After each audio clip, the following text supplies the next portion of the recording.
just launched my baby to sleep till failure. Very proud dad moment.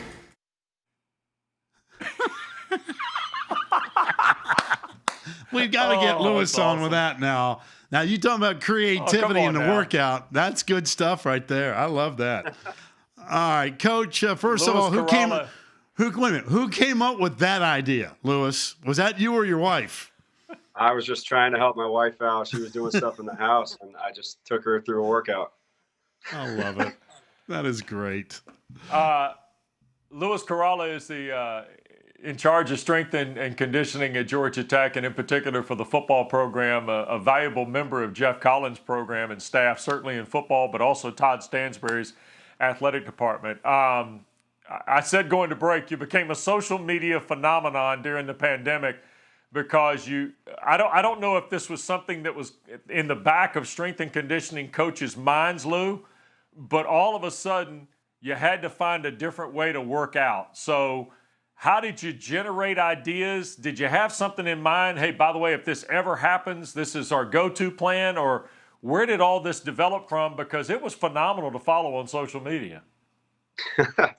No, I mean, it's never been in my mind, honestly, of this ever happening. So when it did, we kept thinking it might take a few weeks or then, maybe a month, but 3 months straight, you got to have some content in your head. So I think one of the benefits that came from all of it was always trying to be creative before this ever happened. And, any interview I've ever kind of been on, it's always been like, I could train this team with no weights in an empty room. Just give me the guys and a whistle. That's all I need. But it turned out to be a blessing because my 6-year-old son was my cameraman. And, filming backpack and water jug workouts was true joy that I'll never forget. So it was a lot of fun. I enjoyed it. So what's it like doing push-ups with baby drool coming down your chin? It's good. It's great medicine to get them to bed. It's very, very calming for them. On a serious note, Lewis, we have discussed this a lot, and that is student-athletes getting back on campus. From what you can tell, and again, everybody's had to have the discipline to take care of business during this pandemic before everybody's gotten back here. What have you seen with your guys so far in terms of their conditioning? I mean, so we get back June 15th, and we've had Zoom meetings every day, every week with coaches and players. And, they're always, I'm in every group text with the guys, of them sending videos of them working out. I mean, the relationship we have with our players is so important, and it was crucial during this time because we trust them. If we give them something to do, we believe they're going to do it. And even though we can't make them, we had a lot of faith in them that they were taking care of their own.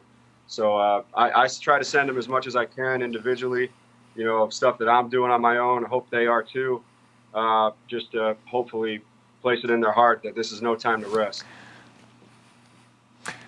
Louis, I want to dive back into the industry here a little bit because I think we've learned a lot about, and Pack and I were just talking about this in the previous hour, we've learned a lot about the inner workings of college athletics, right? I mean, Pete DeMore, the softball coach at Virginia Tech, was with us, and we were just talking about the world of college athletics, the economics of it, but also the kind of the parts and mechanics of it. In your industry, in strength in particular, and conditioning and nutrition and all those things, essentially you had to go find whole new roads to go down. What do you think we learned about strength and conditioning? What do you think the benefit to your industry in college athletics will be on the backside of this from what you've seen so far? I just think, there's no excuse. There's a way if you love it. And if it's very important to you, you're going to find that way. So nothing to me is impossible if you just make time for it. You got to be intentional about it. So I surveyed my house, and I'm like, all right, I can load those backpacks up with books. I can, no one has anything. So I got to think of what common household items would be. And water jugs, those are good for weights right now. And then playgrounds. I thought with those 3 things, I could get a lot done. And in the backside of the whole profession, just get outside of the box. I mean, you don't have to rely on your own weight room all the time. And you need to start thinking a lot more on how to get through to the kids too, because the only thing I've ever tried to do as a coach, especially strength and conditioning, since you're with the players so much, it's so important to stimulate their brain and keep them guessing and make them want to keep coming back because they don't know what you have cooking for them. You know, I think that's a huge piece that a lot of people forget about. And I had a lot of fun during this time coming up with ideas to get through to them. So what's the last time you pushed up a pickup truck up a hill or anything like that? Because I've seen that on video. That almost became commonplace. I mean, you've really come up with some stuff out of the box here.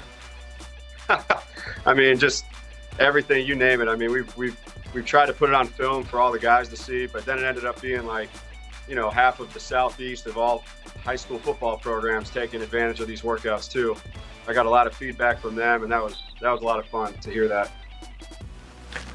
Well, that was what I was going to ask you, because I've run into some high school football coaches up here in the Cartersville area who were concerned because not only did you guys lose your entire spring and the offseason program, but high schools and guys who are potential recruits for college programs go under the same problem, and they've got to come up with scenarios. So while football coaches at the college level talk to the high school coaches, I got to guess that strength guys, I mean, you're giving the high school guy as much to consider while you're also trying to sort it out, aren't you? Yeah, it's you know, recruiting is what it is. It's just, I think everyone was glued to their phone the last 3 months, and I thought the free workouts we put out there for people helped a lot because there was a ton of feedback that I never even expected. It started out as just for the guys, and then I realized it's still public, but it was a lot. I had a true joy watching other teams try to attempt these workouts too, and then the feedback was great. And it just caught on. So I am happy to be going back, but it definitely had its blessings while we were in this whole thing together. Lewis, when the Lewis, guys... what's your expectation? Yeah. Go ahead, Wes. Lewis, what's going to be your expectation here in a week or so? I mean, do you have a sense of maybe where this team is going to be? I mean, I think that's a real question as these players and student athletes start returning to campus. Do you have an idea where you think that bar will be for these guys? Yeah, I mean, obviously being together for 3 months straight, it would not be the same. I can't go in there thinking that they did everything perfect. So I think it's important for all strength coaches right now across America not to put their foot down day one. You know, you got to be safe. You got to evaluate where they're at. I think our guys are going to be fine. I really do. But I have to be very careful, follow protocol, and just be safe.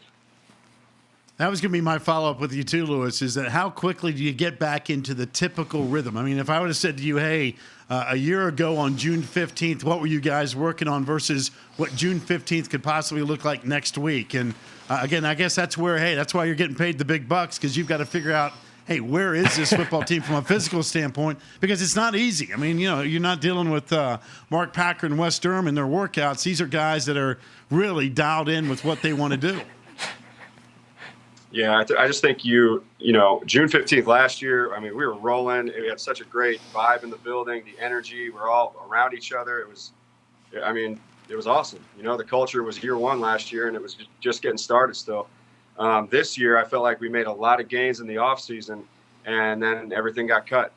So I think if we didn't have this winter, I don't feel like the relationships and the guys that made so much gains would have worked this hard in this time off, because there was a lot of positives that came out of this winter program we had. So hopefully we're all caught up. I just have to be very careful on evaluating and making sure that they're ready for what I'm writing. Well, you know, it's interesting because I think fans and people that follow college football realize the value of the strength and conditioning staff, certainly to the most successful programs, because those are the people that arguably spend as much time around the players as anybody else. I think the other benefit, and maybe you can share on this, is that you guys also know how to create unbelievable efficiency, whether it's with a bigger number of players or a smaller number. So if it's going to be small groups going forward from a health and safety perspective, I would guess that's okay for you guys too, right? Right. And, you know, phase one for us is just not the whole team. It's local guys, and we have groups of 10. It's not going to be very involved. And then phase two, we are expecting the entire team to be back. We're just playing it safe, being smart with this whole thing. And we ordered 5 more racks for our indoor facility, so that would make 10 racks. So we're going to have 10 guys here, 10 guys there, and we got 2 fields to condition them on in phase 2. So it's going to work, and we're very proactive about the approach, and it's just going to be different. You know, we're going to embrace different, and we're going to look forward to everything we still have to look forward to. Hey, Lewis, you know what? And I don't mean to put a blanket statement, but a lot of folks have a perception of the strength and conditioning guy as being out of his mind, going bonkers. You see guys on sidelines going nuts, screaming, going bonkers. You know, you got Jeff Collins, who's an absolute live wire. He's been hanging out with us here in the basement before. What is your game day demeanor? Are you the low-key strength and conditioning guy, or are you the absolute, I'm a 15 on a 10 scale? Who are you? So I really love watching the players play, and it's not like I'm there to put on a show. It's about them. You know, I really like working with them so hard all year to try to get them to a goal that is Saturday. It's so fulfilling for me to just go watch them play. So yeah, I get really excited if they make plays. I'm jumping up and down.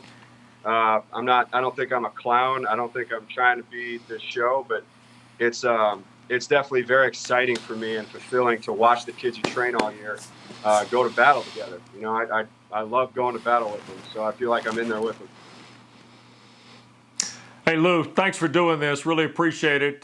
Great to have you with us, and look forward to seeing how this fall unfolds for you and your colleagues in strength and conditioning. I think it's one of the really fascinating aspects of what we're going to get into, and we appreciate your time.